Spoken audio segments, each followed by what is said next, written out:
এই হসপিটালে একজন ওই যে লাশ কাটে না, ওই যে মেডিকেল স্টুডেন্টদেরকে লাশ কেটে দেখায়, তা আমার এক স্টুডেন্ট সেখানে, উনিও ডক্টর মাশাআল্লাহ, উনি বলছেন যে যখন লাশ কাটার জন্য নিয়ে আসলো মেডিকেলে, মনে ফার্স্ট ইয়ারে কি সেকেন্ড ইয়ারে এটা করে, তোমাদের ফার্স্ট ইয়ারে মনে হয়, সেকেন্ড ইয়ারে মেবি।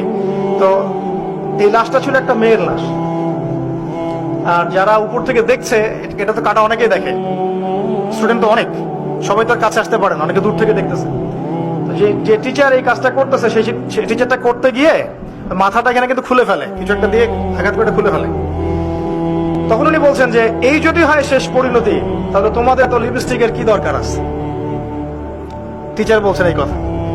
আমার স্টুডেন্ট এখন বলছেন যে ওই দিন এই কথাটা আমার মাথায় এমন ভাবে ক্যাচ করেছে যে তারপর থেকে সেটার জীবনটা পরিবর্তন করেছে, পর্দায় আসা শুরু করেছে।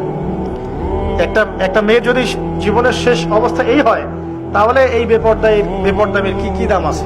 এই ফ্যাশন শো, এই বিউটি কন্টেস্ট, এই লিপস্টিক, এই স্নো পাউডার ইত্যাদি লাগাই যে বাইরে ঘুরতেছ, এটার কি দরকার আছে? ওই স্যার এই দাওয়াতটা দিয়েছিল তার ছাত্রীদেরকে, তাদের মধ্যে অনেকে হেদায়েত হয়ে গেছে আলহামদুলিল্লাহ।